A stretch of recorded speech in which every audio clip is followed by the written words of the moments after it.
O evento começa agora com a mesa Os Imigrantes... Calma aí, deixa eu aumentar. Com a mesa Os Imigrantes e a Cidade, como os imigrantes transformam a cena sociocultural paulistana.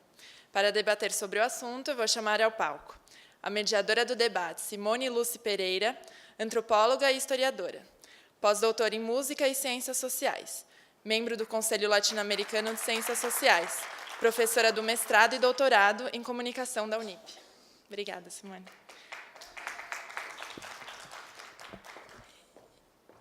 Yves Berg, imigrante peruano, diretor e idealizador do portal El Guia Latino, dedicado à integração e à divulgação das comunidades hispanas que vivem em São Paulo.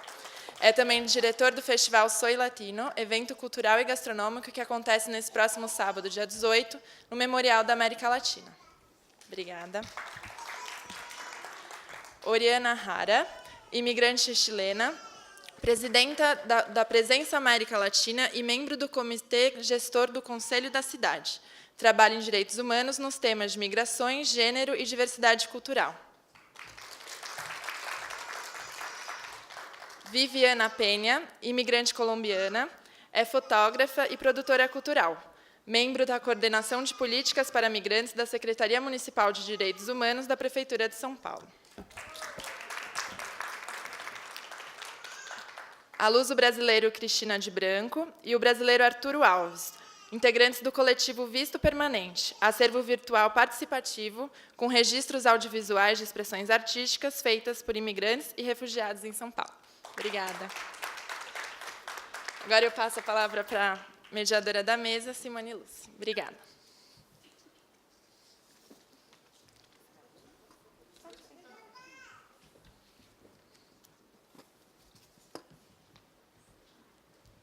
Alô? Bem, bom dia a todos. É um prazer estar aqui nessa manhã com esses convidados que eu quero mais escutá-los do que eu mesma falar.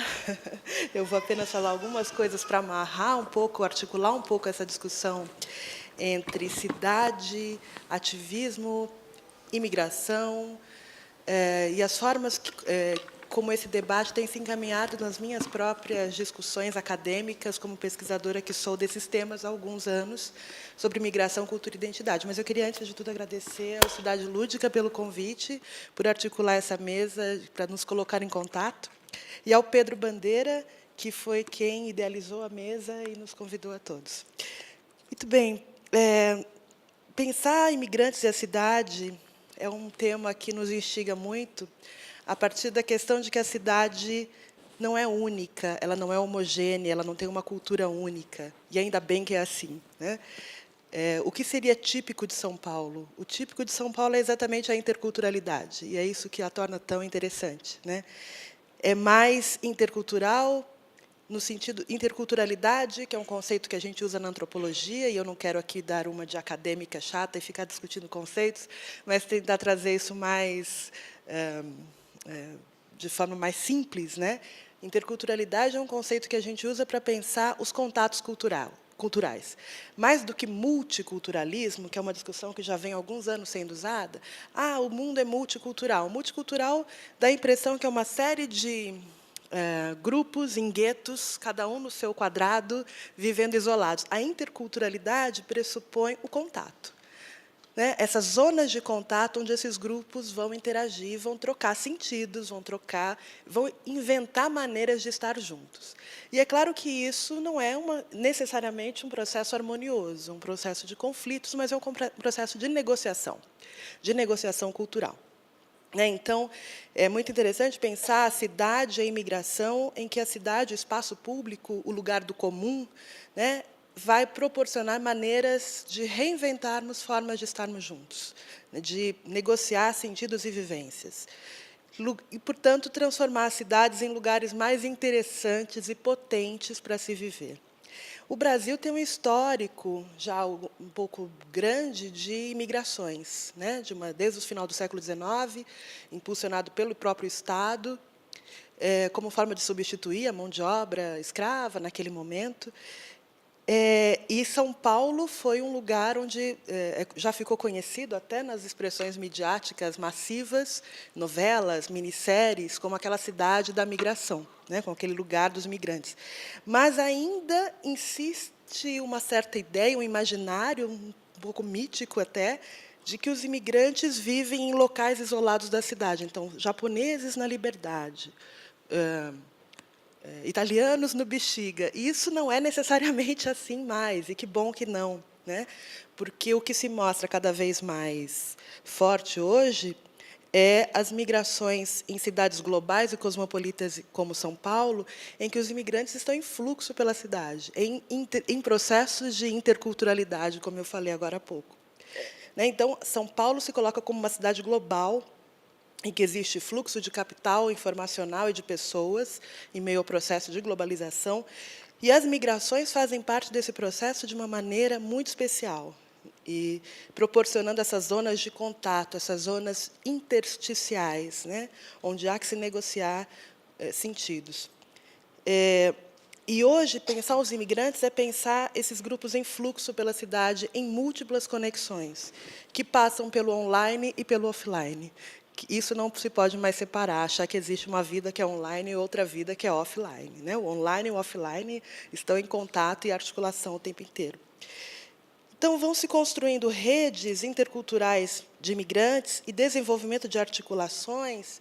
E a ideia de rede aqui é muito interessante. Não só rede no sentido tecnológico, de a gente pensa, em geral, rede associa com tecnologia. Também, mas rede no sentido de tecer caminhos e associações e vinculações entre muitos atores sociais que poderiam estar dispersos, mas que vão sendo integrados nessa rede. E vão se gerando, a partir daí, associações que são múltiplas, e múltiplas possibilidades de interações também.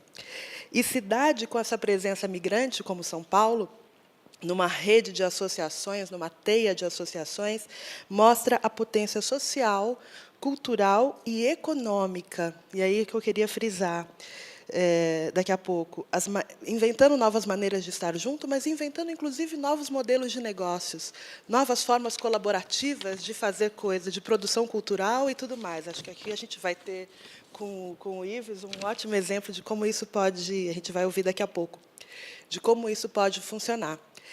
Então, cada vez mais, a gente vem percebendo como a cultura é um importante fator no mundo global. A cultura como um recurso para a cidadania. Cultura que não é só entendida como arte, no sentido erudito, mas cultura como criatividade. Cultura como as formas de viver no dia a dia, que inclui música, que inclui gastronomia, que inclui também a cultura como negócio. Negócio no sentido de recurso, né? A questão, se cultura é criatividade, a questão é como dinamizar essa criatividade, como viabilizá-la, para que ela tenha uma série de resultados, desde autoestima, autorrepresentação, empregos, formas mais tolerantes de convivência, fim do racismo ou de formas xenofóbicas. A cultura, portanto, é o lugar onde mais se manifesta essa criatividade. A cultura é para alavancar a criatividade. E aí eu fico pensando, e o nome desse coletivo que organiza esse evento e que nos convida a todos, né, que criou essa teia aqui que nos une, o lúdico como algo a ser levado muito a sério. Porque pode criar-se uma ideia de que o lúdico é apenas a brincadeira. Claro que é também, faz parte da vida e é importantíssimo. Mas o lúdico a ser levado a sério no sentido de que ações e ativismos políticos cada vez mais passam por esse aspecto do lúdico.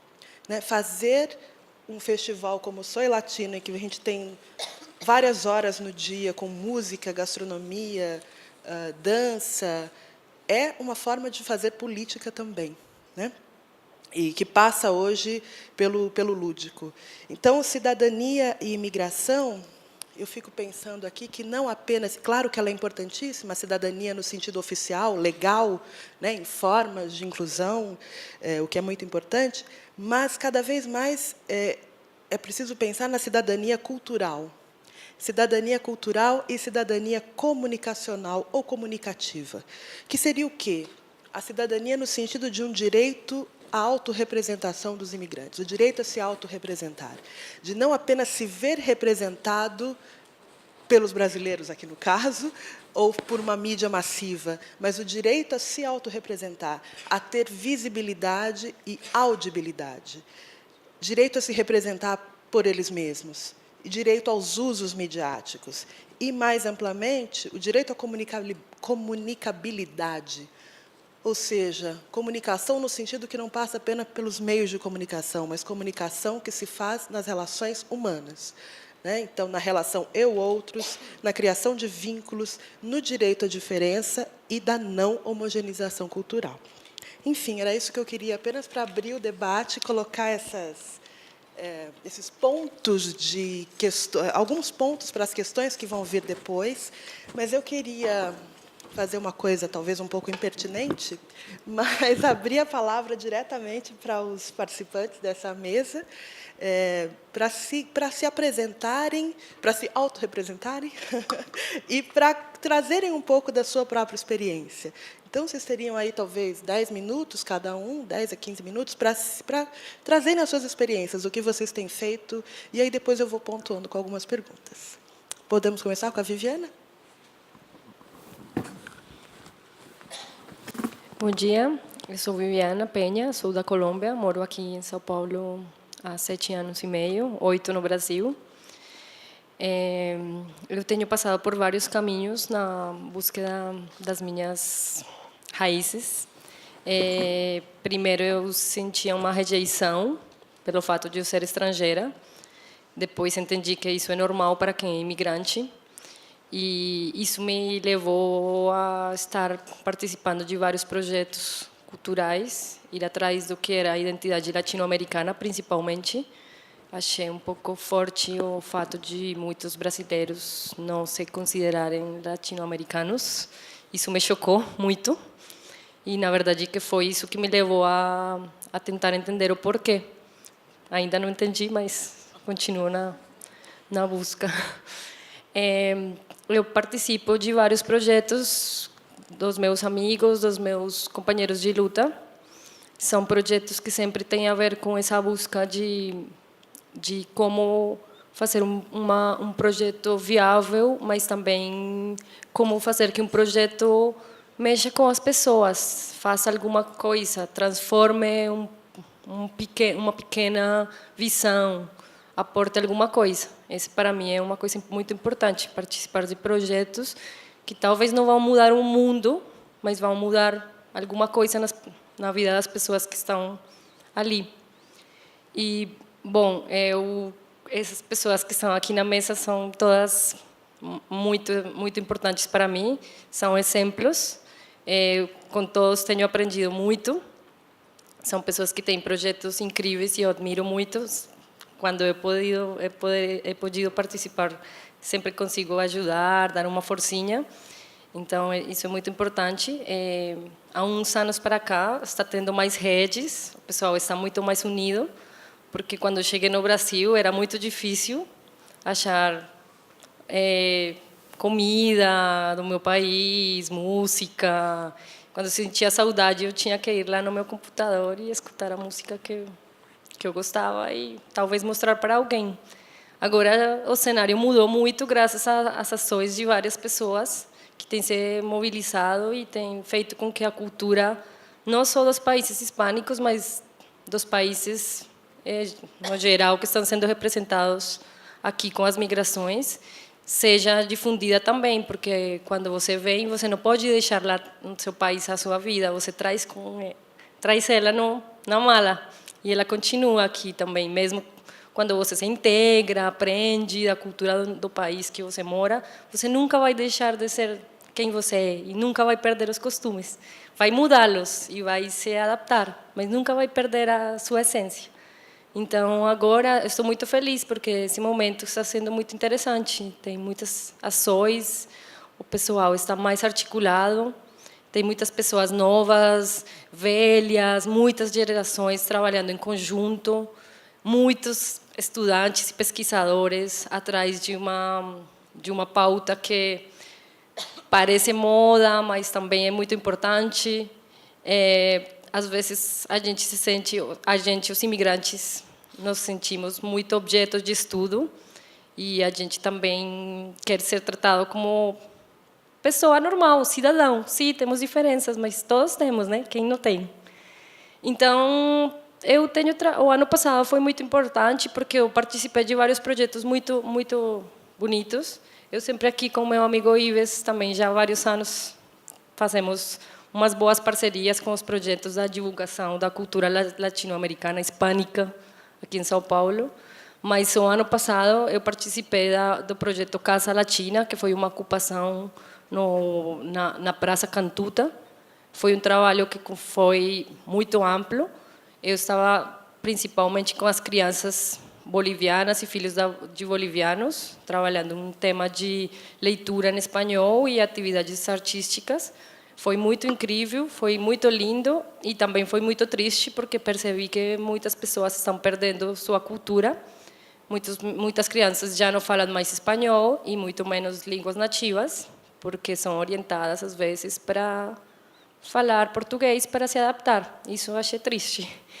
E também participei do projeto Microcine Migrante, aqui com a Cristina, de Visto Permanente.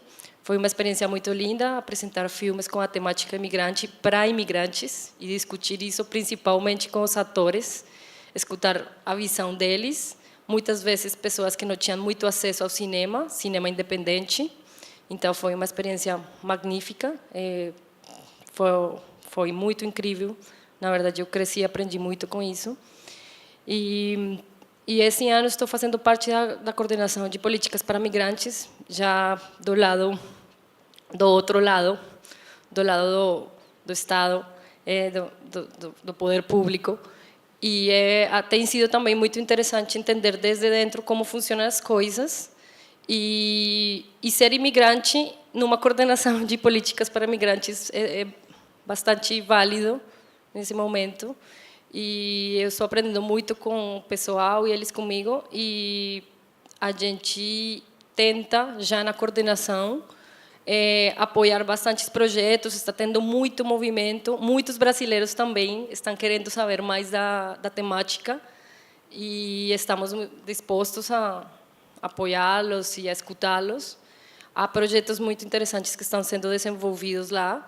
A coordenação foi criada já em 2013 e eles já têm vários trabalhos bem adiantados. Esse ano já foi enviada uma lei, a PL 142, que está sendo tramitada na Câmara e parece que vai passar na votação em breve. Ainda não sabemos quando exatamente, mas essa lei está bem adiantada. Essa lei contempla assim muitas coisas bem importantes para a população migrante, e também com temas culturais. E, bom, vocês podem ver essa lei na página da Secretaria de Direitos Humanos, na Coordenação de Políticas para Migrantes. Tem todas as ações que a coordenação está fazendo, e aí vocês podem encontrar mais detalhes dos projetos específicos. Também tem o CRAI, que é o Centro de Referência para o Imigrante, que também é um espaço que foi criado em 2014, e lá são atendidos muitos imigrantes todos os dias para trâmites de documentação. São várias as coisas que são dadas lá, mas principalmente são informações sobre documentação para solicitantes de refúgio, para todo tipo de imigrantes, porque é bem amplo o trabalho que está fazendo, sei lá. São várias coisas, então eu acho que se alguém tiver interesse pode ir lá pesquisar, está tudo no site. Também o CRAI, que é o Centro de Referência, tem um site, eles têm as cifras, tem vários números, tem tudo lá. Aí também eu fico à disposição se alguém quiser ter mais informações específicas do trabalho da Coordenação de Políticas do Imigrante ou do CRAI. E é isso. Obrigada. Sim. Oriana, por favor. Peço licença para falar lá, porque eu mexo as mãos, jogo tudo no chão, então vou ficar fazendo isso e não vou conseguir.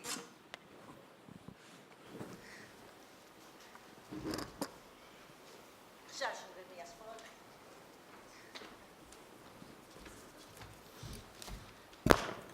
Bom dia a todos e todas. Estou muito contente de estar aqui. E só como anécdota, Presencia América Latina, a organização da qual formo parte, entre outros coletivos, foi criada aqui em Unives. Nossa primeira atuação foi no CONSCRE, que era o Conselho Estadual Parlamentar de Comunidades de Culturas e Raízes Estrangeiras. E nós fizemos um bloco com a comunidade judaica, Anita Schwartz, Alberto Milkevitz, que Alberto Milkevitz é o vice-presidente de Presencia América Latina, que ele é o presidente executivo da Unifest, que é parte dirigente da Unives. E com eles começamos os primeiros trabalhos de educação para a diversidade. Desde o conceito que você falava no momento, que se queria fazer uma multicultura, estou falando de 20 anos atrás. Isto de interculturalidade ainda não se entendia. Só sabíamos que não queríamos fazer um melting pot, essa integração do imigrante, onde se supõe que você tem que deixar parte de sua realidade de identidade para pegar a cultura do lugar de origem. Mas essa organização em si era multicultural, cada um tinha seu gueto. Então estavam os chilenos, os peruanos, os bolivianos, os judeus, e cada qual fazia eventos onde mostrávamos nossa cultura, mas procurando isso, conservar uma identidade, como o nome falava, era de culturas e raízes estrangeiras. Então a ideia era conservar cada um sua identidade. Pouco depois, ao criar Presencia América Latina, a gente até porque se deu conta que tinha dois tipos de imigrante. E nisso eu gostaria muito fazer uma diferenciação. Falar de mulheres é não falar nada. Falar de imigrante também é não falar nada. Tem muito tipo de imigrante. E tem um imigrante que chegou por blanqueamento e desejado, no Brasil e em toda a América Latina, e tem aquele outro imigrante que chega procurando uma vida melhor, culturas ou possibilidades educacionais melhores, e que vem sem que ninguém chame e que ninguém quer. Então, é muito diferente quando falamos de integração na cidade, nessa cidade lúdica, um imigrante desejado, sobretudo se europeu, branco e com um nível cultural e com dinheiro, e aquele outro imigrante que nós formamos e trabalhamos para criar coletivos com essa pessoa, que é aquele que nunca teve voz no seu país e também continua a não ter voz aqui, no Brasil. Então, a primeira grande diferenciação seria isso, do mesmo país, seja ele argentino, como Clara, que chegou agora, seja chileno, peruano, ou do país que seja, infelizmente, o pessoal, quando migra, migra com os defeitos, as diferenças sociais, as diferenças de classe que tem no país de origem. E quando chega cá, se mantêm esses guetos entre os que são como uno, ou seja, profissional, expatriado, pessoa que tem um bom dinheiro, uma boa educação, e aquele outro imigrante. Aquele imigrante desejado, ele não tem problema em integração. O único problema que tem é não ter direito ao voto, porque não é cidadão. O Brasil é o único país da América Latina que não dá direito ao voto aos seus imigrantes. E já partimos por falar de uma coisa que eu acho que é linda, é um anelo maravilhoso, isso que falamos de cidade lúdica, um país lúdico, e é muito lúdico. Mas lúdico não no sentido criativo da palavra, sino que parece brincadeira, isto que falam, de criar espaços de integração, de recepção, quando o imigrante que está cá tem uma lei que é da ditadura militar, quando o imigrante que está cá não tem direito a voto, e quando o imigrante que está cá não é cidadão nem de segunda, não existe, é invisível. Agora, a parte que me pediram falar é sobretudo do trabalho que nós fazemos como organização. Presencia América Latina se creó, como comentaba, no CONSCRE y por iniciativa justamente de pessoas desta comunidade, com apoio delas, e tivemos até uma escola muito boa através de Anita Schwartz, que nesse momento era a que dirigia Unives. Ela nos ensinou a fazer trabalho social e a movimentar, inclusive nos deu uma primeira etapa, que foi a articulação política. Presencia América Latina se criou para isso, para crear políticas públicas, mais que programas que dê uma inclusão social aos imigrantes não desejados. Os outros não precisam, mas os não desejados precisavam. Então, a primeira função era a articulação. O segundo era empoderamento de comunidades. Como? Através de ocupar um nicho de imigrantes formados, aqueles desejados de nossa comunidade, foi criada com representantes de Bolívia, Peru, Paraguai, Uruguai, Chile, Colômbia. Só não tínhamos nem equatorianos nem venezuelanos nesse momento, que a migração era muito pouca. Começou a trabalhar em 1999, se formalizou como instituição em 2003. Dentro de nosso foco estava a articulação política e conseguir isso, uma coordenadoria de políticas públicas para o imigrante. Um segundo eixo que era empoderar comunidades, e se fizeram trabalhos que, se estão interessados, podemos conversar depois. O terceiro eixo de trabalho era a prevenção de trabalho escravo e ajudar a organizar-se as comunidades menos favorecidas, dar voz àqueles que não tinham voz. Esse trabalho se foi fazendo aos poucos, e, neste momento, por exemplo, temos foco fundamental no tema de gênero. E eu acho que era isso o que o grupo me pediu para falar. Ser mulher, ser imigrante, é uma tarefa heroica. Já ser mulher é. E todas nós sabemos as múltiplas dificuldades que a gente tem. Ser mulher imigrante, ainda mais. Ser mulher imigrante e daquelas indesejadas é ainda um trabalho maior. Então, por isso, um de nossos focos foi empoderar as mulheres e trabalhar fundamentalmente com as mulheres. Num trabalho social, porque sabemos que desde a mulher é que a transformação social de filhos e inclusive seus parceiros era possível. No começo, as mulheres na migração chegavam seguindo a seus maridos, não tinham uma migração autônoma.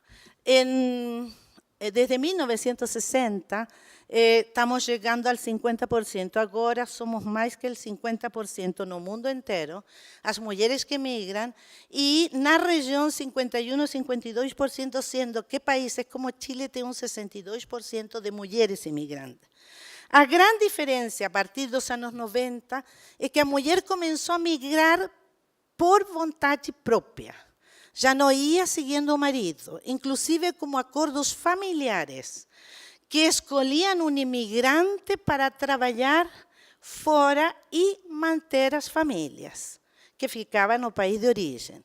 Com o qual se criou um círculo virtual, até um pouco perverso, não é? De mulheres que cuidavam filhos de outras mulheres.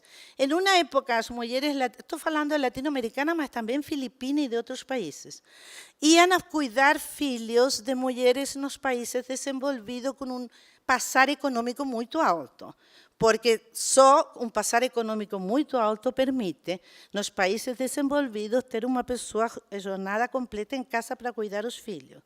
Essa mulher deixava normalmente em mãos de outra mulher no país de origem seus filhos que eram cuidados, mas como ela trabalhava, deixava com outra pessoa. Então, mínimo, tinham 3, 4 pessoas que estavam no círculo de cuidado dos filhos para que essa mulher imigrante conseguisse mandar remessas a seu país de origem e manter uma família. Isto tem sido cada vez mais, e é muito mais neste momento, a mulher que migra para manter sua família e suas famílias adjacentes. Chame-se pai, irmãos, sobrinhos que pagam a educação. Estou falando sempre da mulher desse imigrante indesejado. Logicamente, esto no acontece con la mujer profesional que tiene una vida normal, entre aspas, llamada normal, como todos conocemos. ¿Cuál es la dificultad de esta mujer inmigrante? Que além de ser invisível, por exemplo, e Mônica vê muito isso, porque trabalha nessas comunidades, se a pessoa chega, a família completa em condição de indocumentado, o primeiro em documentar-se pelos custos é o homem, ela continua mais invisível ainda. Então, se já é invisível em seu país, se muitas delas precisam migrar e ir a trabalhar fora, ninguém sai porque está bem. Vai a trabalhar fora porque isso representa um avanço econômico para a sua família. Invisível, indocumentada, todos sabemos que está sujeita a muito mais abusos. E se agora vemos este assunto da cultura do estupro, nestes últimos tempos acá, é uma coisa que tanto a mulher não imigrante como a mulher imigrante conhece, sabe, vive, sofre e está mais exposta. Por que razão? Se você é imigrante, indocumentada, invisível, também é invisível para os poderes do Estado. A mulher não sabe nem onde reclamar, nem onde denunciar. E se ainda é ameaçada com deportação, como é em muitos casos, menos vai ir a denunciar que você foi abusada porque vão te deportar. E tua família depende disso. Eu estive faz muito tempo em um congresso, Paulo, que foi em México, em 2006, 2005, uma coisa assim. Fiquei muito impactada dentro dos trabalhos que tinham lá dos imigrantes, principalmente imigrantes latinos nos Estados Unidos. Estavam nos desenhos das crianças que faziam nas escolas em México. Então, enquanto mostravam o pai, se o pai era imigrante, assim tipo herói, super-herói, mandando presentes, maravilhoso, forte. Quando mostravam a mãe imigrante, primeiro estava de costas. Segundo, o desenho anterior, sou psicóloga social de formação, o desenho estava cheio de traços de muita violência.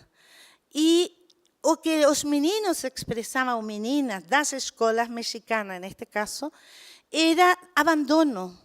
Enquanto o pai tinha os braços abertos, protegendo a família, a mãe estava de costas e estava com uma sensação de abandono e de rejeição.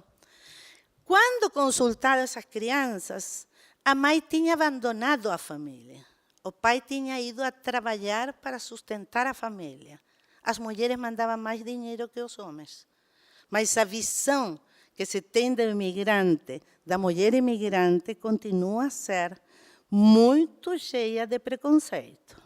Se ela tem sucessos, e depois vou me referir aos livros que a gente escreveu com as comunidades, se ela tem sucesso, tem que ser puta. Se manda muito dinheiro, de onde que sacou esse dinheiro? Então, o trabalho com a mulher imigrante, a necessidade de pesquisa com mulheres imigrantes é extremamente necessário. Nunca foi, nem na Europa, contemplado. Por exemplo, na Europa, em 2012, se fez o primeiro trabalho, livro escrito sobre mulheres imigrantes, quando já estava o retorno das mulheres. E esse livro foi feito por norte-americanos, na Europa, na França. Não temos pesquisas relativas a mulheres imigrantes. Não temos trabalhos, nem aqui, nem no resto da América Latina, focada nas mulheres. Por isso, a Presença América Latina, entre os trabalhos que fez estudo de comunidades latino-americanas, que tem a ver com tudo o que é a proposta e pouco o que nós sentimos que devemos fazer. O projeto se chama Mujer, tú eres parte, não te quedes aparte. Mulher chilena, mulher uruguaia, mulher colombiana e agora mulher argentina, que o livro está pronto e ainda não foi publicado. O que significa isto? Podemos fazer propaganda clara para a publicação. Aqui está clara. por que mulher tu eres parte? Porque normalmente as mulheres, tanto no país de origem, como em todo o processo de migração, fica marginalizada. Seja pelo documento, seja porque fica dentro de casa, seja pela cultura machista dos países dos quais provém, mas ela fica marginalizada. É um chamado a falar, mulher, você é parte da humanidade. E mais do 50%. É parte de seu país.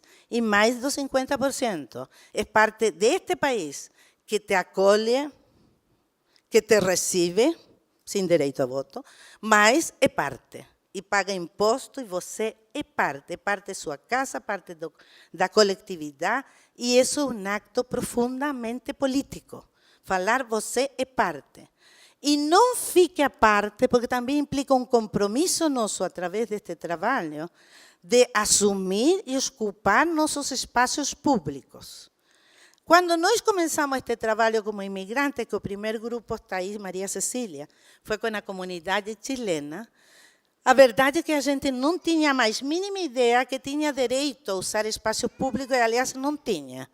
Fomos as primeiras em parar-nos e usar e fazer uma graduação destas senhoras que trabalharam no livro em um espaço público. A Câmara de Vereadores nunca tinham entrado e não são desse grupo de indesejadas e muito afastadas. Moravam a maioria no centro da cidade. Nunca ninguém tinha entrado nem na Assembleia Legislativa nem na Câmara Municipal, que é do povo. E elas são povo. Imigrantes, povo, mas são daqui. Foi a primeira vez que entraram. Aí começamos a perceber como a gente tinha que ter uma postura muito mais ativa, mais de posicionar-se, parar-se e reclamar seus espaços e direitos. O estudo está publicado, vamos fazer propaganda clara, foi publicado o livro de chilenas primeiro, logo Uruguai, Colômbia, e agora está pronto e com muita necessidade de colaboração de todos vocês para publicar o livro de Argentinas. Depois, Clara pode passar o site para colaborar. Mas o que significa isto? Primeiro, sacar do gueto da invisibilidade estas mulheres. E segundo, com esses trabalhos que estão disponíveis em PDF e que, se vocês desejam, podemos mandar para todos vocês, poder conhecer, porque foi feito pelas próprias participantes. Não fui eu sou acadêmica, também faço pesquisa, mas não fui nem eu, nem ninguém que fez, foi a voz delas. Elas falaram, contaram suas vidas, se sentaram e selecionaram, que as meninas acá podem contar, porque fizeram parte e são as autoras desse projeto, selecionaram material que era coletivo de todas, não é contar minha vida, é contar o que acontece com todas nós. E editaram todas juntas o material, e a parte mais complicada é o dinheiro para publicá-lo. Os livros estão em PDF, podemos entregá-lo, e junto com isso temos feito outros trabalhos, entre eles proposto por Clara, de contar nossa vida já não só em livro. As comunidades originárias têm muito maior facilidade para contar sua vida através de bordado. E Clara trouxe acá uma proposta maravilhosa, que é um trabalho de bordar em arpilheiras, juta, para contar suas histórias. Mas ainda não temos instrumentalizado totalmente esse trabalho para poder continuar a escutar aquelas mulheres que têm menos voz que nós. Obrigada.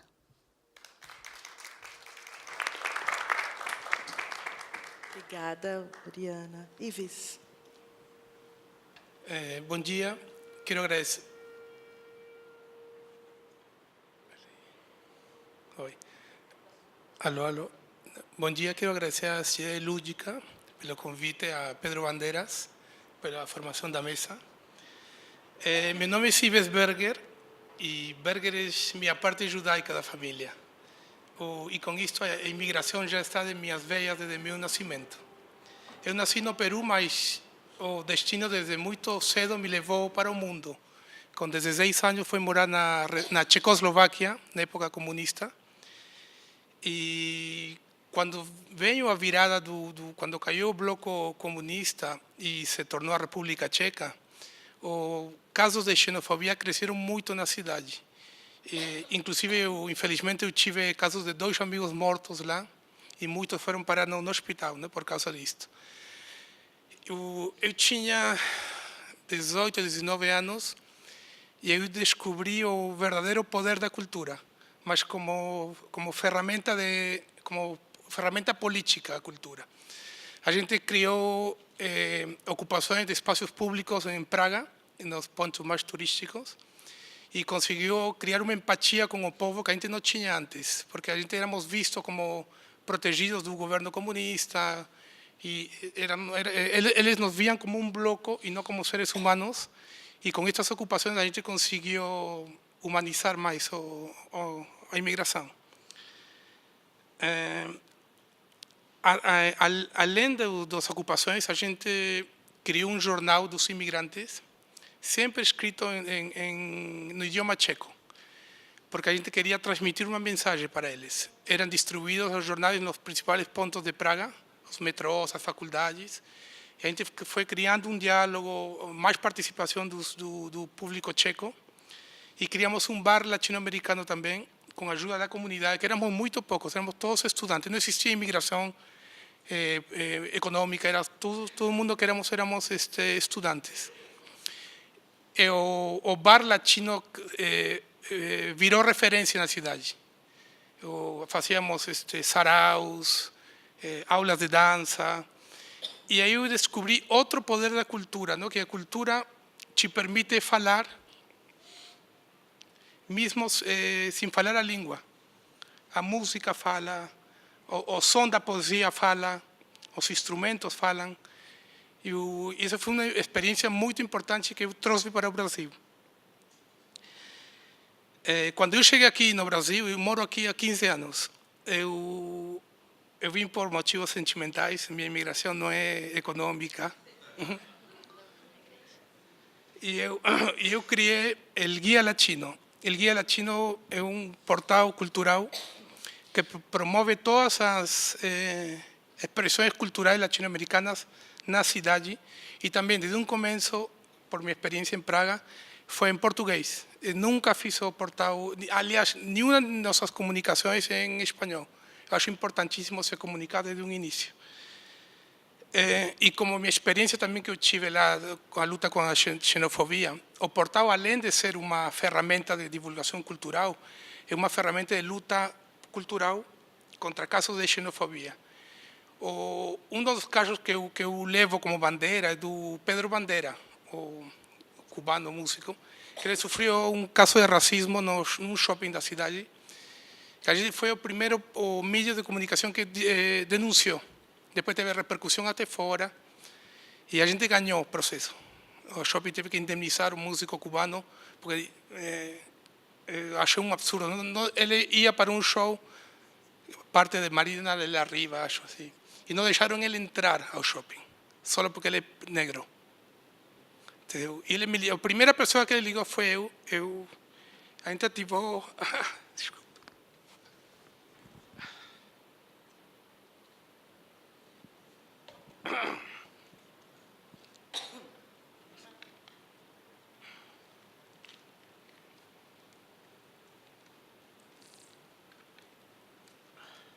Eu me emociono porque eu lembro os amigos que eu perdi em Praga.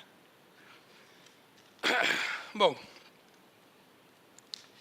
depois do portal, eu decidi sair da internet e ocupar espaços na cidade, como foi em Praga, e criamos o Festival Soy Latino. O Festival Soy Latino é um festival que reúne a todos os imigrantes latino-americanos em um só dia. Por que eu criei isto aqui? Quando eu cheguei aqui, eu vi que cada comunidade tinha suas festas tradicionais, mas o brasileiro não fazia parte dessas festas. Então eu achei que era como meio um gueto. Aí eu sentei, através do Guia Latino, eu conheço todas as comunidades, eu trabalho com eles há anos. Eu sentei com eles, conversei com cada um deles, e se criou o Festival Sol Latino no Memorial da América Latina, que estamos no 4º ano agora, e graças a Deus cresceu muito.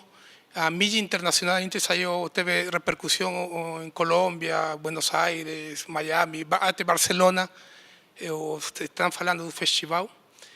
E o mais interessante do festival, e o máximo, como a conquista maior, é que 70% do público é brasileiro que frequenta o festival.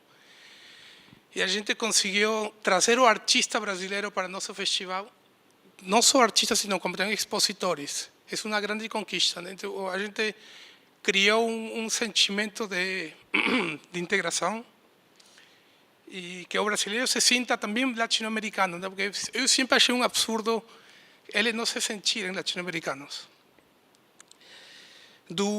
Depois do Soy Latino, a gente criou a Feria Latina, que é para ocupar espaços fora do memorial, que é um espaço fechado, e com a ajuda da subprefeitura de Pinheiros, com o companheiro Gustavo Freiber, a gente fez no Largo da Batata a Feria Latina, que teve 2.000 pessoas em rotativo, e foi lindo com um professor cubano fazendo as aulas de salsa em plena praça pública e todo mundo interagindo. A gente foi convidado, a primeira vez que a comunidade latino-americana foi convidada a fazer parte da virada cultural, a gente fez parte da virada cultural. E para nós eu me emociono muito, porque depois de ver todo o que eu vivi, ser invisíveis na cidade e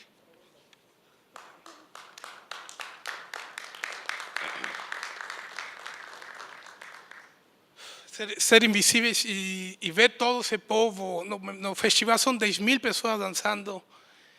Isso me emociona muito. E a mensagem que eu deixo é que a integração através da cultura se torna natural. Então, vamos lutar pela cultura. Obrigado.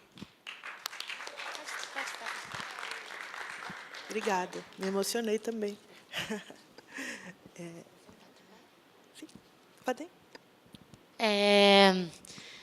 Bom, nós somos do Visto Permanente, eu, Cristina, Arturo, mas também Miguel, que não pôde estar com a gente hoje. Nós, talvez como coletivo, a gente vai se focar mais no que é o nosso projeto, do que as vivências migratórias de cada um, até porque eu nasci na migração, mas o Arthur é brasileiro e sempre viveu aqui, fez migrações internas pela cidade de São Paulo. E nós temos diferentes vivências migratórias dentro do nosso coletivo, do qual até há muito pouco tempo também fazia parte a Daniela Solano, que é conhecida aqui de algumas pessoas na mesa, colombiana, e que teve a oportunidade de, como refugiada colombiana, voltar após 15 anos para o seu país e, pelos vistos, vai ficar por lá nos próximos tempos. E por isso ela também não está presente aqui hoje, porque está lá gozando que é esse retorno tão importante na vida dessas pessoas, de nós que nos mobilizamos de um lado para o outro. O Visto Permanente é um projeto criado no início de 2015, no início do ano passado, e que se propõe a criar um acervo, uma videoteca, um acervo audiovisual, que expresse, que visibilize, que represente artistas imigrantes e agentes culturais imigrantes da cidade de São Paulo, e, sobretudo, aqueles que não são realmente visibilizados pelas grandes mídias e pelas pequenas mídias também. Daí uma grande incidência em artistas imigrantes latino-americanos, centro-americanos e caribenhos, e também africanos. O projeto surge dessa reflexão sobre que espaço é esse, o espaço do migrante, sobretudo no que diz respeito a um espaço visual, a um espaço áudio, a um espaço audiovisual, a um espaço midiático, a um espaço comunicacional, e de como se vem construindo, não apenas na cidade de São Paulo, mas também em outras cidades, estereótipos densos, estereótipos fixos, complicadíssimos, com os quais nós migrantes temos que lidar todos os dias, quase todos os dias, nós que nos deslocamos de país, sobretudo de Estados-nações para Estados-nações, temos que lidar com essa outra imagem que se constrói sobre nós mesmos. Eu nasci em Lisboa, mas fui criada em São Paulo e vivo no fluxo entre as duas cidades. E é impressionante como eu tenho que estar constantemente reiterando o que é a diversidade identitária portuguesa aqui e como é que lá eu tenho que estar constantemente também reafirmando o que é a diversidade identitária e cultural brasileira. Em Portugal eu não posso ser brasileira porque eu sou uma mulher branca e porque eu não sou uma mulher que desenvolve atividades que supostamente são aquelas atividades próprias de uma mulher brasileira. Portanto, eu não trabalho na restauração, eu não trabalho na hotelaria, eu também não trabalho na prostituição e, portanto, eu não caibo dentro do estereótipo da brasileira em Portugal. Ao mesmo tempo, eu também não caibo propriamente no estereótipo da portuguesa aqui. Afinal, eu falo... o meu sotaque é um sotaque brasileiro e apenas caberia como universitária e como mulher branca, mas existe um imaginário bastante fixo sobre o que é a comunidade portuguesa aqui, que não me permite fazer realmente parte desse imaginário. E, portanto, tanto eu, Miguel e Daniela também no início, a gente comungava dessa discussão constante sobre esses estereótipos que vão sendo construídos sobre os sujeitos imigrantes e sobre a nossa dificuldade em criar outras representações que dê conta dessa diversidade da qual a Oriana estava falando no início da fala dela, e que é uma diversidade que tem que vir sempre com o que é a percepção sobre comunidades migrantes na cidade de São Paulo e no resto do mundo. E dentro do que eram os nossos instrumentos de atuação profissional e de atuação militante, que era sobretudo a expressividade audiovisual, a produção cultural, o cineclubismo, né? A gente se conheceu na militância cineclubística, no Memorial da América Latina. Nós conhecemos a Daniela também no trabalho no Festival de Cinema Latino-Americano. E, portanto, reunindo o que eram os nossos instrumentos de expressividade e de atuação política, nós fundamentamos e mantivemos até hoje o Visto Permanente. É um projeto que vocês conseguem aceder através do site www.vistopermanente.com.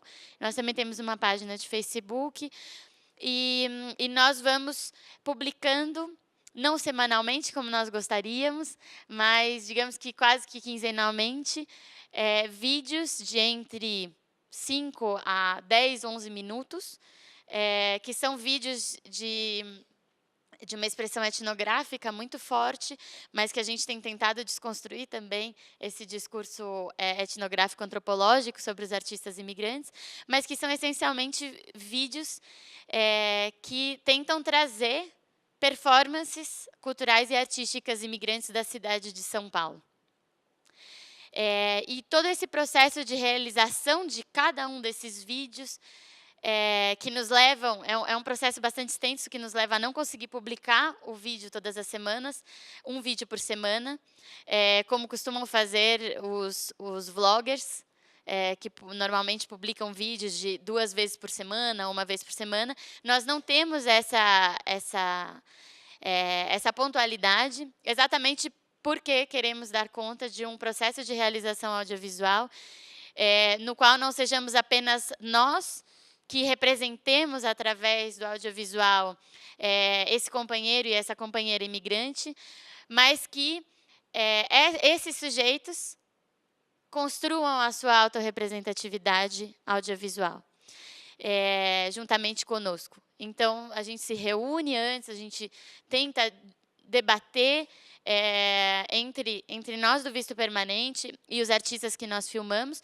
sobre que expectativas são essas sobre a sua autorrepresentação audiovisual, que espaço, que tempo são aqueles em que esse artista quer ser representado. Obviamente que não é com todos os artistas que a gente consegue ter essa extensão e essa complexidade de conversa, mas é fato que, com a grande maioria, nós temos conseguido conversar longamente sobre o que são as suas expectativas de representação, tentando nos distanciar do que é um hábito de representatividade midiática massiva. E muitos desses artistas imigrantes que a gente tem filmado nos têm falado constantemente sobre essa experiência com um jornalismo mais rápido e mais massivo do que, digamos, as pessoas nos identificam. E que é essa experiência, um pouco como a Vivi também trouxe, que é essa não intimidade e essa impossibilidade de existir uma conversa franca, uma conversa honesta sobre o que é expressividade cultural e audiovisual, sobre o que é essa expressividade identitária que nós queremos construir juntos.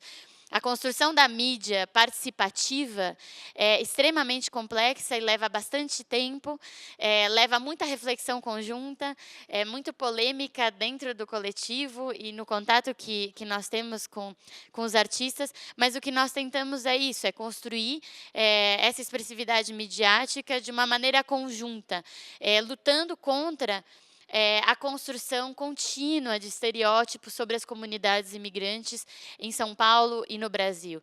Portanto, para nós é muito significativo, por exemplo, filmar o Dom Alberto, que também é um conhecido aqui da mesa, é um fotógrafo boliviano que fotografa há mais de 30 anos a comunidade boliviana na cidade de São Paulo, e que, portanto, é um testemunho vivo da diversidade cultural interna da comunidade boliviana, eu temo em dizer até em comunidades bolivianas. São muitas e têm expressividades muito diferentes, e discursos políticos também, eles diferentes. E Dom Alberto tem essa possibilidade de vivenciar todas essas diversidades e com toda essa durante todo esse tempo, e ele veio nos falar de uma maneira bastante desagradada sobre o que foram os registros que fizeram sobre ele nos últimos anos. Vocês conseguem encontrar, numa pesquisa rápida online, vocês conseguem encontrar que registros são esses, e são registros em que Dom Alberto não fala. Eu estou referindo um exemplo, mas nós poderíamos referir muitos exemplos dentro do nosso acervo de artistas que já fizeram parte de outros vídeos, feitos por outros mídias mais massivos e maiores do que o Visto Permanente, e que continuamente sentem essa amputação da sua fala, essa impossibilidade de expressarem oralmente o que é o seu trabalho, o que é a sua pertença à cidade de São Paulo, o que é a sua pertença ao Brasil, e o que são os dilemas e os desafios de se viver nessa realidade político-social. Normalmente, o discurso crítico e mesmo o discurso objetivo sobre aquela pessoa, sobre aquele sujeito, é normalmente construído quase totalmente pelo jornalista, muitas vezes com uma dificuldade gigante em simplesmente conceder a voz àquele sujeito, porque voz ele já tem, imagem ele já tem, autorrepresentatividade ele já tem. A questão é como as grandes mídias aceitam que todos esses sujeitos se consideram, se identificam, se espacializam na cidade de São Paulo, no Brasil e no mundo. E nessa reflexão, que é uma reflexão contínua que a gente tem feito dentro do coletivo do Visto Permanente, e também com todos os artistas e outros agentes culturais, nós nunca filmamos o Ives, por exemplo, mas o Guia Latino é uma mídia que para nós não é uma mídia alternativa, é uma mídia que nós acompanhamos diariamente. Também, enfim, a gente depois pode conversar sobre o que é esse conceito de mídia alternativa, né? Para mim, Guia Latino não é uma alternativa, é uma evidência, como o Migramundo não é uma alternativa, o Migramundo é uma evidência informativa na qual nós nos baseamos semanalmente ou diariamente, né? Tal como o visto permanente, para muita gente também tem se estabelecido, não como uma mídia alternativa, mas como uma mídia que é consultada semanalmente, mensalmente, quinzenalmente, né? Portanto, aí essa questão do alternativa hegemônica é bastante polêmica. E nas discussões que nós temos tido dentro do coletivo do visto permanente, com essas outras mídias, com esses outros agentes midiáticos, com esses outros agentes culturais e artísticos, para nós sempre foi muito óbvia a necessidade de articular o espaço digital com o espaço físico, real, urbano. Então, nós, talvez não com a mesma grandeza do Guia Latino, que conseguiu fazer a Feira Latina, conseguiu fazer o festival, enfim, estruturas de apropriação do espaço público gigantescas, nós temos tentado, desde o início do projeto, desde o início de 2015, criar dispositivos de intervenção artístico-cultural do espaço público de São Paulo, e não apenas do espaço público, também do espaço público-privado, também entrando em coletivos culturais, como o Espaço Cultural Latino-Americano, o ECLA, como é agora o Coletivo Digital, no qual nós estamos durante todo o mês de junho fazendo a programação cultural. Para nós, nos parece muito importante essa apropriação do espaço urbano de São Paulo. E eu digo apropriação porque o espaço urbano de São Paulo não está para nós. E não é só não estar para nós como imigrantes. É não estar para nós, cidadãos brasileiros, imigrantes ou não imigrantes. É um espaço urbano extremamente excludente, é um espaço de concreto, no sentido do material concreto, é um espaço cinza, na sua grande maioria. A gente está num bairro privilegiado, que é Sumaré, mas que está também rodeado por outros bairros bastante privilegiados, mas quando a gente vai ver o que é São Paulo, em que a gente ainda tem esse conceito estranho das periferias de São Paulo, que na verdade são a maioria de São Paulo, não é a periferia, é São Paulo, né? Quando a gente vai ver essas grandes zonas de São Paulo, são grandes zonas em que o espaço público, em que as ruas, em que as pouquíssimas praças que essa cidade tem, em que os pouquíssimos parques que essa cidade tem, ainda assim são espaços extremamente excludentes. E excludentes para todo cidadão, mas excludentes principalmente e, obviamente, excludentes para a população brasileira e não brasileira que não pertence, que não pode pertencer ao projeto de nação do Brasil, que não pode pertencer à construção elitista do que é a brasilidade. E que, portanto, não pode pertencer a essa brasilidade que se quer branca, que se quer de classe média e classe alta. E, portanto, esse espaço público, esse espaço urbano paulistano, e não apenas paulistano, mas falando sobre a cidade de São Paulo, é um espaço que está constantemente reiterando essa excludência, a excludência da população negra, a excludência da população indígena ou de fisionomia indígena, que não obrigatoriamente se autodeclara indígena, mas que fisionomicamente, fenotipicamente é identificada comumente como indígena, e que são essas que, coincidentemente, são as populações imigrantes que mais sofrem xenofobia, e essa xenofobia sedimentada pelo racismo na nossa cidade e no nosso país. E por isso nos pareceu óbvio que nós tínhamos, sim, que pensar nesses dispositivos de intervenção artístico-cultural na cidade, e fizemos mais de 50 horas de exibição, no ano passado, de exibição audiovisual em edifícios, em telas, em feiras, no centro da cidade, sobretudo nessas praças de maior circulação imigrante, por exemplo, como o Paissandu e a Praça da República, que têm sido praças muito importantes para a dinâmica imigrante, sobretudo para as dinâmicas imigrantes caribenhas e africanas. E a gente pode dizer, isso todo mundo concorda, né, dentro do visto permanente, que foi dificílimo assumir esse espaço público.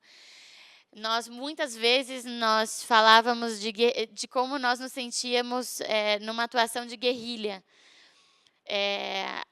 de como a nossa militância política no espaço de São Paulo, nesse espaço público extremamente excludente, era de certa maneira, uma atuação de guerrilha, nesse sentido em que era extremamente violento passarmos 50 horas nas ruas e nas praças do centro de São Paulo. Era extremamente violento para nós, como sujeitos, como corpos, permanecermos durante tantas horas pelas noites no centro de São Paulo.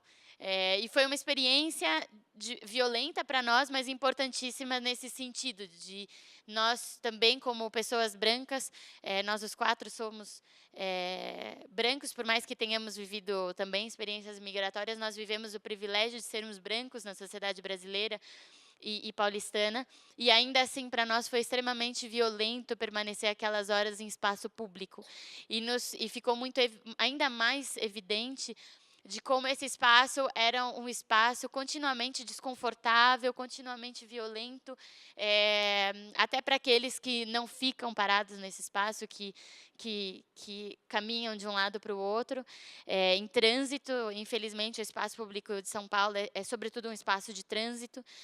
E, nesse sentido, nós nos apercebemos de que, por esse mesmo desconforto que nós sentimos, por essa mesma violência que nós sentimos nesse espaço, é preciso que a gente continue nele.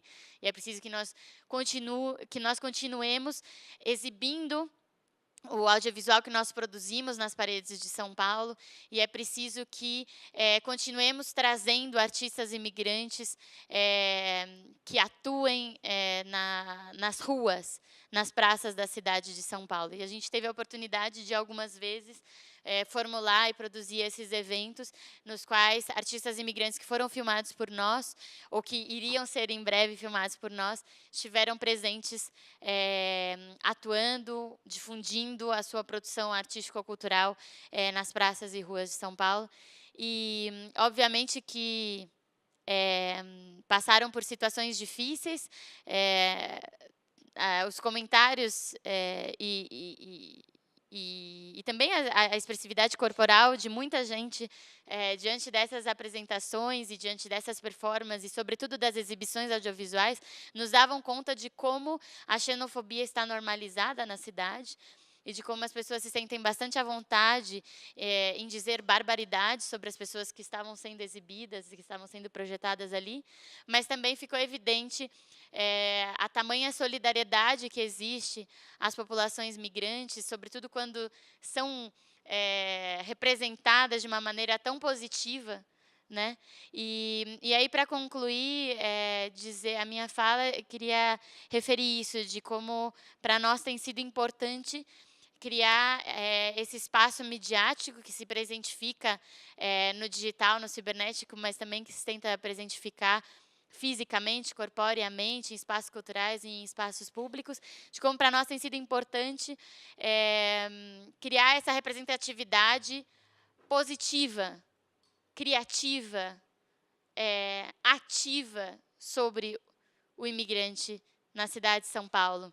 Não é apenas o imigrante que sofre as condições de um Estado que não prevê sequer políticas públicas para a própria população brasileira. Não é apenas esse imigrante que, sim, passa por situações de exploração laboral gravíssimas, mas é também esse imigrante artista, é também esse imigrante criador, que está transformando a cidade de São Paulo, quer a população queira, quer ela não queira. O imigrante está aqui. E o imigrante está transformando a cidade, está transformando o Brasil. E nada melhor do que nós articularmos e potencializarmos essa rede de imigrantes através da arte, através da sua produção cultural, e que é uma rede que, na verdade, já existe, já está aí, mas que nós simplesmente tentamos potencializar, tentamos conectar de uma maneira mais evidente num espaço cibernético e em eventos culturais presenciais. Enfim, a gente teria muito o que conversar, e acho que depois no debate a gente abre para conversar sobre outras coisas. Existe uma série de outras coisas que também são muito importantes para o coletivo, como uma luta política por políticas públicas culturais para imigrantes, a luta política pela cidadania cultural, pela cidadania comunicacional, pela cidadania midiática, mas substancialmente pela cidadania política do imigrante, que nós tenhamos, como a Oriana disse ainda, um Estatuto do Estrangeiro extremamente xenofóbico, e eu diria, sem qualquer dúvida, extremamente fascista. É absurdo que nós continuemos com um texto legislativo desses, que ainda bem existe uma Constituição de 88 que é soberana e que é algo que tem salvado muitas situações, mas nós ainda permanecemos com o Estatuto do Estrangeiro, que, a nosso ver, dentro do visto permanente, é um texto legislativo xenófobo, fascista, e até certo ponto criminoso, porque tem dado conta de albergar atuações da Polícia Federal, sobretudo, mas também atuações individuais de sujeitos brasileiros que se permitem atuar de uma maneira racista e xenófoba diante de outros sujeitos imigrantes e das comunidades imigrantes. E, portanto, tem muito aí, tem muito para se debater.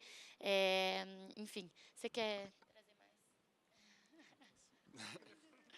Bem, eu sou Arturo, né, do Visto Permanente. Normalmente eu deixo a fala para a Cris, que ela fala melhor do que eu. Mas, enfim, vou trazer um pouco só da minha experiência rápida aqui com o Visto Permanente. Eu sendo o único brasileiro, de fato, a Cris né? Para mim tem sido muito importante a experiência de conhecer, de fato, essas pessoas, esses indivíduos imigrantes aqui na cidade. Hoje a gente já tem mais de 40 vídeos, né? E cada dia é uma experiência muito intensa e nova, assim. E para mim, que também não me sentia latino-americano, através do Cineclube Latino-Americano, fui entendendo também que também sou latino-americano e que também, como brasileiro, como a maioria dos brasileiros, acabava tendo sempre me voltando à própria cultura brasileira, enfim, e não olhando para as culturas estrangeiras que também estão aqui ou que não, acabava, enfim, sempre ou dentro da cultura brasileira ou as culturas mais, sei lá, filmes estadunidenses, europeus, e aí aos poucos, primeiro através do audiovisual, que é a minha área, eu comecei no Cineclube ver filmes latino-americanos, e discutir, começar a entender melhor esse movimento. E depois, quando a gente fez o projeto para o Visto Permanente, para mim tem sido uma descoberta, assim, aos poucos, né? Tem sido uma experiência de conhecer pessoas e entender entender não, né? Porque eu não entendo nada, mas de compartilhar um momento com essas pessoas que são imigrantes, que são artistas, e através disso, enfim, compartilhar um momento, assim. E para mim é muito importante fazer parte do projeto para conseguir quebrar meus próprios preconceitos, quebrar enquanto brasileiro, cisgênero, branco, heterossexual. Aos poucos, os projetos que eu tenho feito têm me ajudado a quebrar minhas próprias grades da cabeça, assim. Enfim, e o Visto Permanente tem sido muito importante para eu conhecer um pouco conseguir quebrar mais essas barreiras. Assim. É só isso.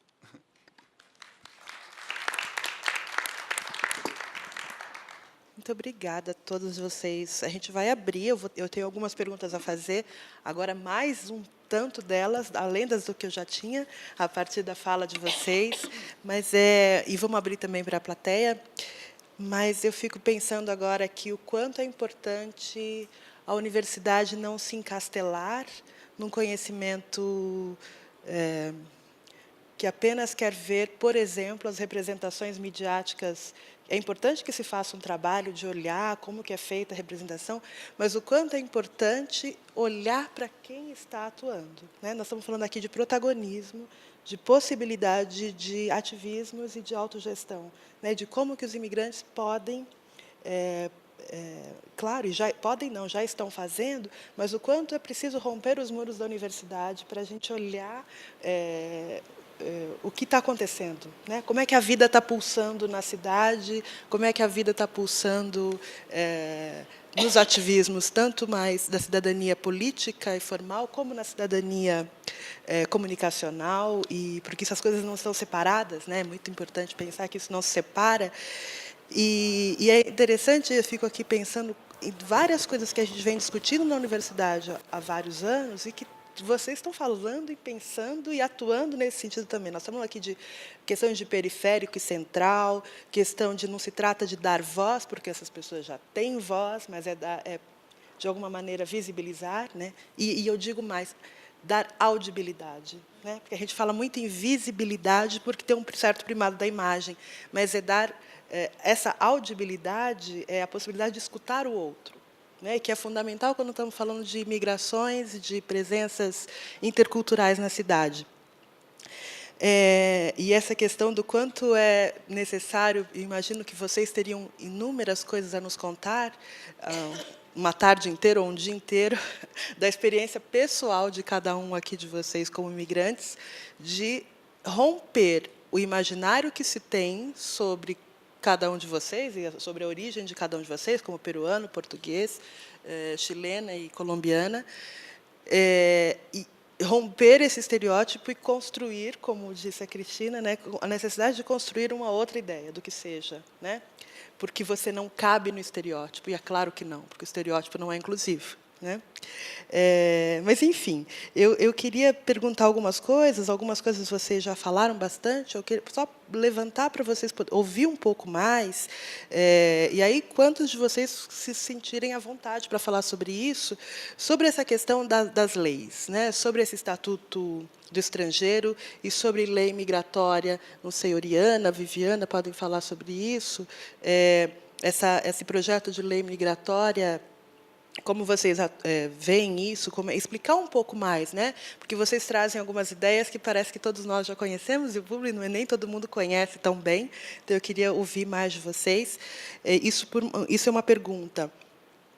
Uma outra é a questão do trabalho de produção cultural, é aí mais para o Ives, e acho que Viviana também, e Cristina, e os meninos do Visto Permanente. Quer dizer, como que é fazer trabalho de produção cultural em São Paulo, a especificidade de ser São Paulo, né? Será que em outro... tudo bem, no Brasil, mas no caso de São Paulo especificamente, né, que relação é essa com as instituições, com políticas públicas, com a possibilidade de usar de editais públicos, né? Eu queria ouvir um pouco de vocês, essa relação com as instituições. E até a relação com os consulados dos países. Existe a relação ou não? É mais fácil fazer sem eles? Enfim, queria ouvir isso de vocês. E uma terceira, que eu estou aqui cortando muito, mas, enfim. E aí é uma coisa que me interessa muito, particularmente, vou ser egoísta um pouco, porque essa discussão sobre por que nós, brasileiros, não nos sentimos latinos é a grande questão que está orientando minhas pesquisas atualmente. Eu tenho escrito algumas coisas sobre isso, tenho pesquisado sobre isso, e aí não vai caber aqui contar tudo isso, mas tem uma tradição histórica no Brasil de não se reconhecer como latino, porque o projeto de América Latina do século XIX, o projeto político de América Latina, o nome, América Latina, que vem lá do século XIX, já é uma construção francesa que não incluía o Brasil. Então, o conceito de América Latina na sua origem do século XIX, na tradição das ideias políticas, é um conceito latino-americano hispânico. E eu não estou com isso isentando nós brasileiros da culpa de não sermos latino-americanos, porque se por um lado não incluir os brasileiros, o Brasil tinha uma história no século XIX de país imperial com pretensões imperialistas no continente que também não queria se incluir nessa ideia de América Latina, de um projeto comum com os irmãos hispânicos, né? Então, é uma tradição longa que tem aí de não se reconhecer e não ser reconhecido como latino. E isso sai das ideias políticas macro, das decisões políticas estatais, e vem para o cotidiano, quando muitos de nós não nos reconhecemos latinos. A gente chama latino o outro, né? E eu acho interessante como que os latinos, e eu vou sempre usar entre aspas, nos meus trabalhos eu uso latino entre aspas, porque latino é uma construção, né? Não existe um ser latino. Latino é uma construção. E como é que esse uso midiático na cultura do consumo, para o consumo cultural de festa latina? Eu acho ótimo, porque vocês se apoderaram e vão pelo avesso e tentam burlar isso. Porque o que poderia ser excludente, vocês vão pelo avesso e falam, ok, então, soy latino.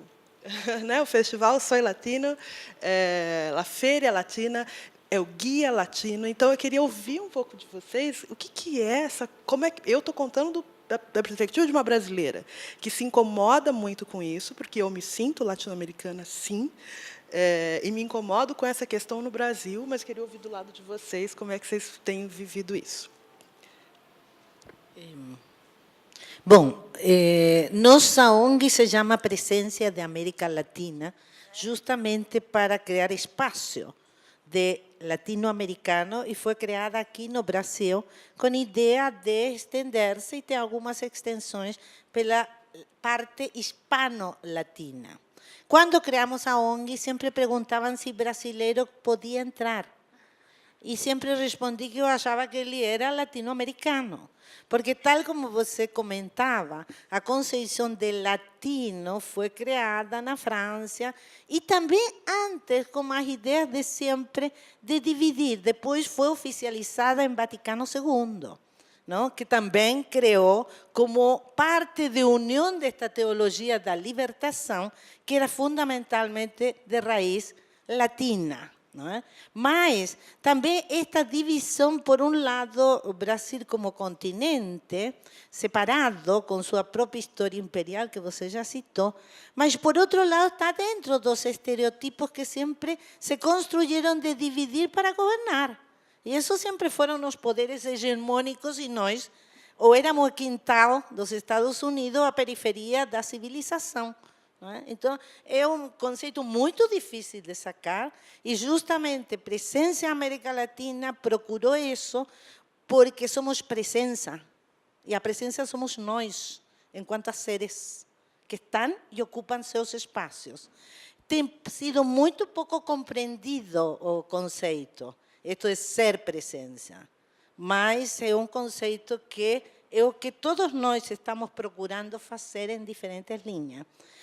Referente a isso. A outra parte da política, da lei, não, que estávamos falando, bom, está muito sabido, e de tanto sabido eu não entendo porque não se tem feito diferença. Isto da lei da ditadura resulta até cansador para nós, não é, Paulo Iles e todos que estamos nisto? 20 anos, que cada vez que falamos temos que contar para os outros que é a lei da ditadura. Aparentemente todo mundo sabe, tal como vocês falaram, é perversa, porque é perversa, isso de ver o ser humano como um outro maligno de instância, mas temos passado por muitos governos e a vontade política de mudar isso não existe, porque somos esquizofrênicos aqui no Brasil e falamos que amamos o estrangeiro e que gostamos muito dele, não é? E a realidade é outra, ou a quem sirve esta divisão. Isso precisa de análises profundo. Não só uma palestra, sino que estudos realmente profundos. Só para agregar esta parte, e passo para você, por exemplo, como o município conseguiu fazer uma mudança tão radical através de situações muito concretas.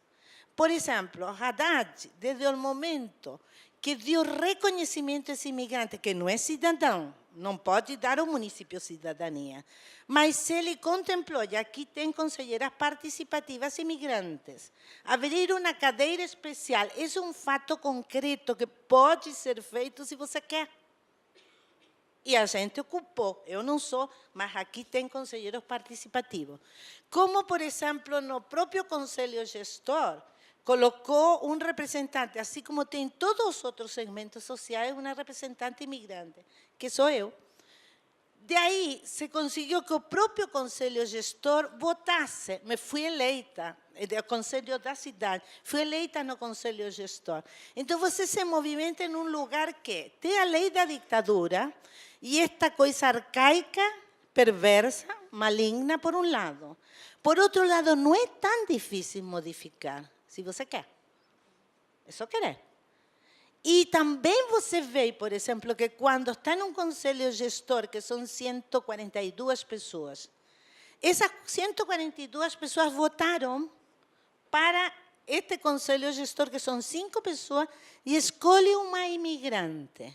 Então, você fica achando que estamos absolutamente malucos. Porque, por um lado, você vê que votam e escolhem de 100... Tem diretores de universidade, tem pessoas artistas, conhecidos brasileiros. E esse pessoal se uniu para escolher uma imigrante que saiu com a segunda votação. Terceira, aliás. Não, terceira. Terceira votação. Desconhecida. Então, existe um movimento que quer acolher o imigrante, existe. O que acontece, eu ainda continuo igual que você perguntando, não entendo. Bom, são duas coisas, né? Bom, sobre a PL municipal, eu acho, considero uma resposta às lutas das comunidades. Lógico que é bom que o pessoal seja escutado, mas é uma resposta. As comunidades se mobilizaram, pediram há muitos anos aqui, Oriana participou, né? Tem novas comunidades que estão começando, principalmente as comunidades africanas, mas as comunidades latino-americanas que aqui moram há muitos anos já estavam há tempo solicitando esse tipo de leis. Então, é uma resposta. Agora, o Estatuto do Imigrante é nacional. Já é ultrapassado e, bom, concordo com o que está falando aqui meus companheiros. Já é nacional, já é outra coisa, né? E seria muito bom poder mudar isso, porque os imigrantes não temos muitas possibilidades que poderíamos ter sendo assim, pessoas que moram aqui há muitos anos. Então, não ter direito ao voto é muito complicado, porque a gente não está no nosso país, a gente vota no pro presidente do nosso país, mas a gente está aqui, a gente poderia ter poder de voto e não temos. Quanto ao PL municipal, foi enviado esse ano pelo executivo, pelo prefeito, está na Câmara, o PL 142, ele tem uma grande possibilidade de ser votado, ainda logo mais, a gente não sabe exatamente a data, mas sabemos que está nas comissões. Ele teve assim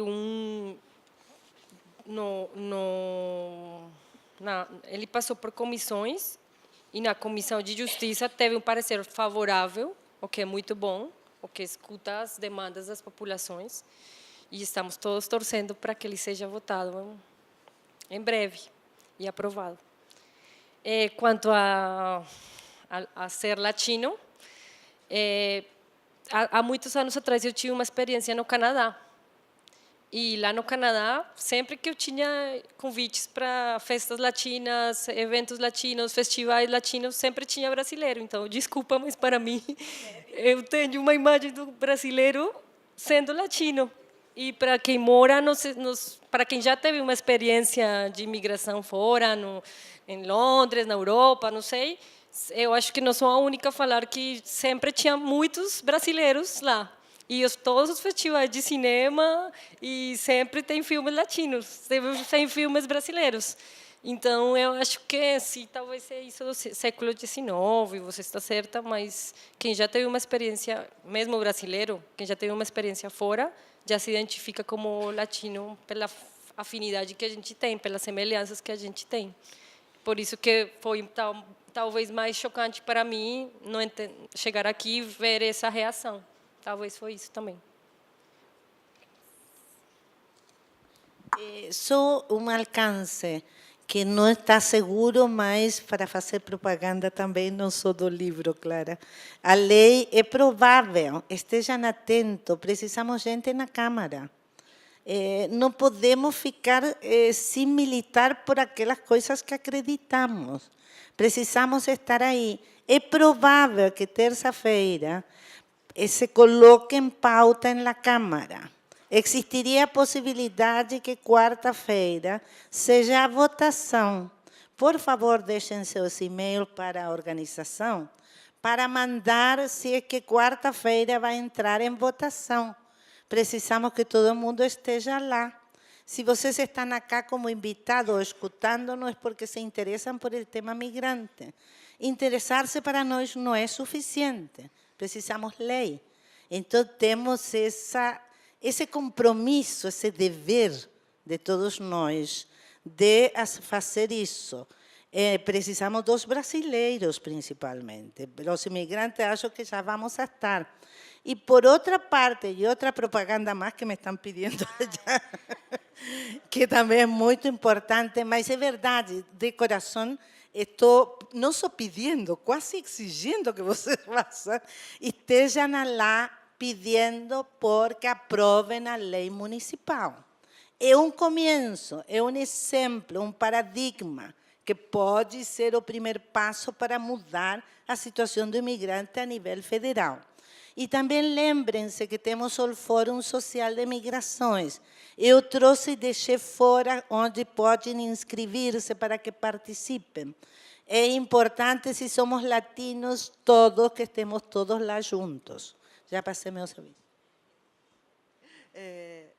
Eu já passo para você, só para esclarecer, eu lembrei de uma outra coisa aqui, dentro disso, quer dizer, claro, é lá do século XIX, né? Mas é para a gente pensar um pouco a construção histórica dessas ideias que vão se sedimentando, e a gente não sabe muito de onde vem. De onde vem essa coisa de que brasileiro não se sente latino? A explicação histórica das ideias políticas é uma tentativa de compreender, não concordar, mas compreender. E parece que as identidades são como aquelas... como se chama aquelas bonequinhas russas que são a caixinha? Matruscas. Matrushka. Que as identidades parecem que são isso, né? Uma caixinha, uma bonequinha dentro de outra, dentro de outra, dentro de outra. E, por vezes, não se encaixam muito bem. Então, aqui, brasileiro acha que não é latino, mas saiu do contexto latino-americano, aí sim é. Então, as identidades são múltiplas, né? Elas são, em cada lugar, elas são relacionais e circunstanciais, dependendo do lugar.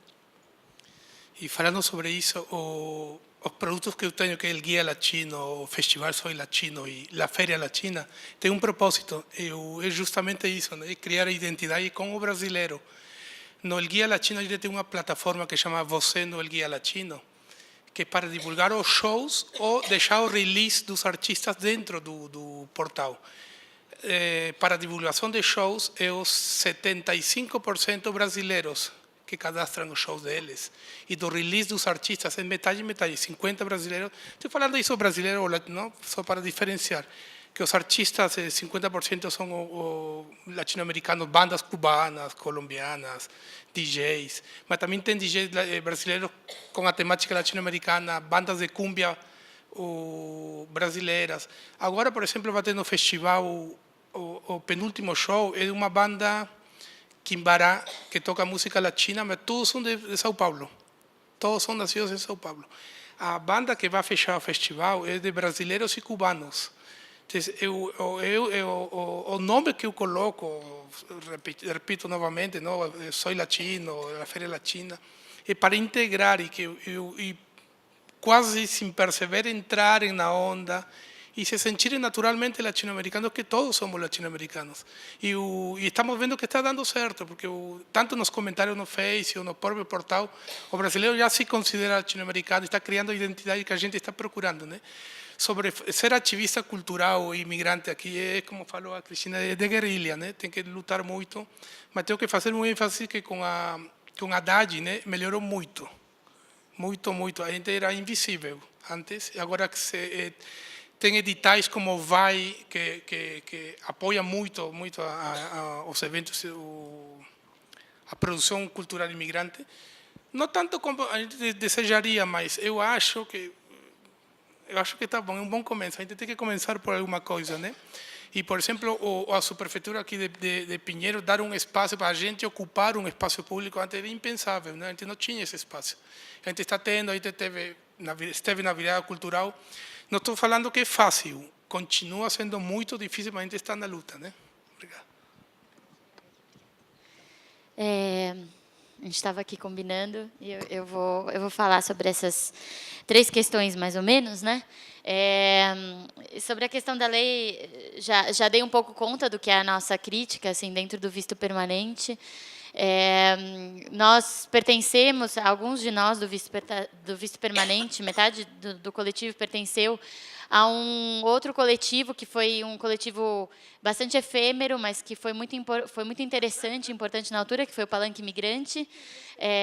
A Vivi se lembra, né, dessas reuniões que a gente fazia para discutir o que é o Estatuto do Estrangeiro e o que são os projetos de lei, que não existe apenas um, existem vários projetos de lei que tentam reformular o Estatuto do Estrangeiro, e a nossa angústia era de pensar coletivamente sobre o que é o atraso do Estatuto do Estrangeiro e que é o seu caráter extremamente xenófobo, e o que são novas formulações do texto legislativo migratório. Então, essas conversas nos permitiram pesquisar sobre outros modelos legislativos migratórios. Por exemplo, que eu não tinha grande informação sobre isso, mas aí fui tentar estudar um pouco sobre o que é a lei migratória na Argentina, a recentíssima do Equador, o que é também a legislação migratória portuguesa,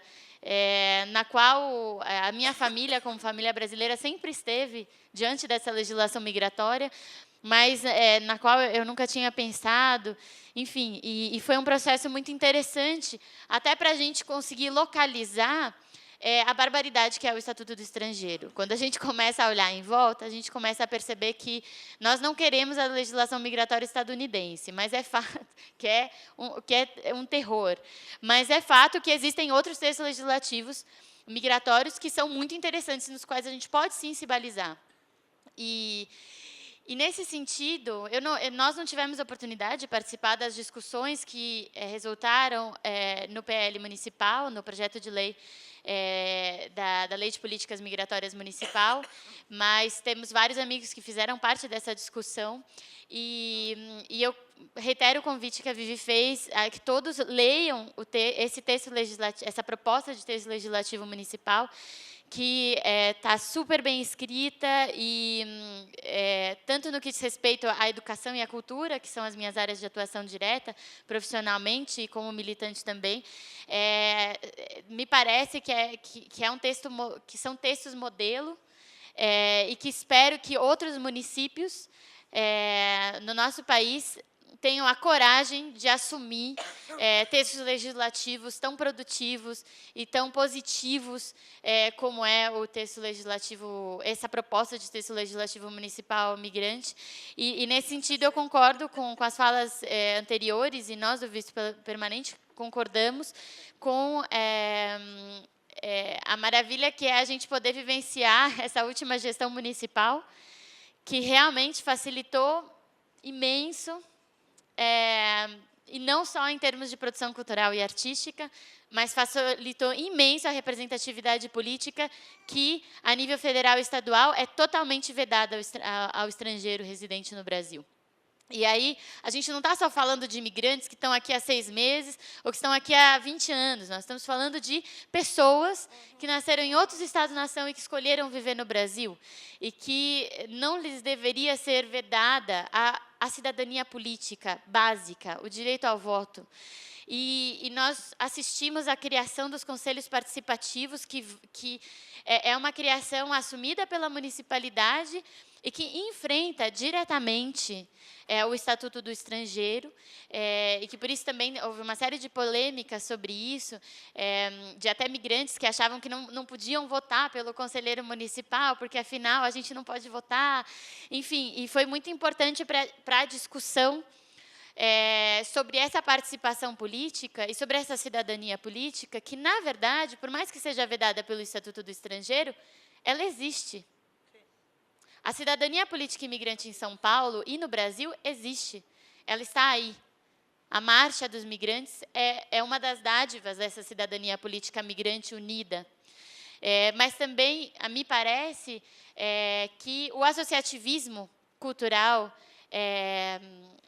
imigrante no Brasil é também sinônimo da assunção dessa cidadania política, independentemente de existir um texto legislativo retrógrado e fascista. E, portanto, acho que é muito importante a gente pensar na resistência política, na resistência cultural, que é muito evidente na história das migrações no Brasil. E não só daqueles imigrantes não desejados, e é muito importante a gente pensar nessas duas categorias que a Oriana estava trazendo na discussão, entre quem são aqueles desejáveis e indesejáveis, mas também mesmo aqueles imigrantes que vieram nas campanhas de branqueamento de finais do século XIX, muitos deles, sim, vieram com a sua pele branca, mas também vieram com a sua militância anarquista, também vieram com a sua militância comunista. Não foi bem o que a elite brasileira, política e cultural, queria, mas uma das origens de todos os avanços dos direitos laborais em meados do século passado é, sim, nessa semente deixada por militantes anarquistas e, sobretudo, marxistas, italianos, espanhóis, que faziam parte do operariado, sobretudo do operariado paulistano, e que, junto com o que já era a resistência secular negra, criaram fluxos de pensamento e fluxos de atuação direta para a concepção desses direitos laborais e para a efetivação desses direitos laborais. A coisa não começou em Vargas, né? Começou muito antes, com os tais desejáveis que vieram supostamente branquear o Brasil, mas que também vieram problematizar a noção de branquitude brasileira e a noção de trabalho no Brasil, né? E gostaria de comentar também sobre a questão da produção cultural em São Paulo. Nós temos esse privilégio de podermos contactar com muitos artistas imigrantes, e não apenas latino-americanos, mas também também africanos, sobretudo africanos, e tem sido muito interessante perceber, e de diferentes expressividades artísticas. Também é importante dizer isso, que o Visto Permanente trabalha com a expressividade musical, mas também trabalha com a expressividade fotográfica, pictórica, enfim, performática, e tem sido muito interessante recolher esses testemunhos desses artistas imigrantes, que, na sua grandíssima maioria, se veem vedados a entrar no circuito oficial artístico-cultural paulistano, por uma série de motivos. E eu sempre me lembro de um episódio que aconteceu no último Canto PAC. Existe um coletivo de rap boliviano que se chama Latam Squad e que foi premiado pelo VAI no ano passado. E aí já vou comentar rapidamente sobre a questão da política pública cultural em São Paulo, que nós temos várias críticas a fazer, por mais que a gente considere os avanços. E os Latam Squad, eles faziam eventos que se chamavam Canto PAC, que eram eventos em vários pontos da cidade, de mic aberto e de apresentação de rap latino-americano, brasileiro e hispano-americano. E era muito interessante ver como é que os rapeiros brasileiros entravam na cena que eles criavam. E de como existia um misto de admiração, mas de um estranhamento cultural impressionante. Ou seja, eles partilhando uma expressividade performática, musical e política, que é como o rap, ainda assim existia um estranhamento, que era um estranhamento tão forte que era quase corporal. A gente vê os grupos de rapeiros brasileiros, olhando eles, até o corpo deles faziam assim para os rapeiros bolivianos, de um estranhamento até de quem é esse índio que está repando algo que eu não entendo, né? E me parece muito paradigmático, porque é esse estranhamento do circuito cultural e artístico paulistano em relação aos migrantes que vivem aqui, que é um circuito cultural que se diz muito cosmopolita, mas que tem uma dificuldade gigantesca em assumir os imigrantes artistas que vivem na cidade e que produzem na cidade.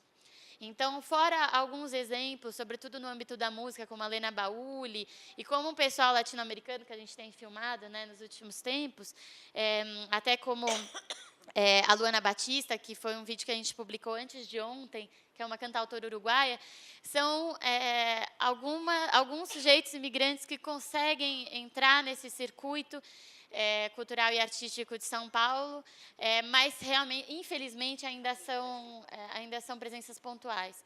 E no que diz respeito às políticas públicas da cultura na cidade de São Paulo, nós começamos, o Visto Permanente começou sendo financiado pela primeira edição do Redes e Ruas, que é um edital criado, e obviamente criado dentro da municipalidade, gerida por por esse discurso ideológico muito específico, que, para além de ser do PT, é de uma gestão do PT muito específica na municipalidade em São Paulo hoje, que é um edital intersectorial, enfim, foi um grande desafio, e nós fomos o único projeto que falava sobre imigração de uma maneira direta dentro desse edital. E nós fomos também, junto com a Aquarela Paraguaia, nós fomos os primeiros que faziam uma proposta diretamente relacionada com a questão imigrante e que foram premiados pelo VAI. Na verdade, a Aquarela Paraguaia, que é um grupo de dança folclórica paraguaia, que existe há alguns anos, foi, na verdade, o primeiro grupo de imigrantes que tiveram espaço dentro do VAI. E depois de nós conseguirmos também esse espaço com a Oficina Popular de Cinema Latino-Americano, que era uma oficina de audiovisual para jovens imigrantes latino-americanos.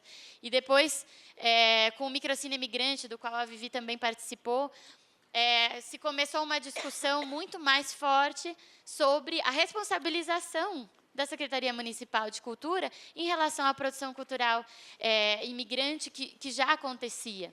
E a gente tem alguns exemplos muito positivos, como aqueles em que nós participamos, mas também o que é o Léo Ramírez com a Aquarela Paraguaia, o que é o Vitor, né, no Ecos Latinos, o que é o Ives com o Guia Latino, mas eu não posso deixar de fazer a crítica, que é uma crítica que também todos nós dentro do coletivo concordamos, que é essa dificuldade tremenda especificamente da Secretaria Municipal de Cultura, entender que existe a coordenação de política de imigrantes, porque parece que ainda não entendeu, ainda não assumiu que existe já política pública para migrantes na cidade de São Paulo.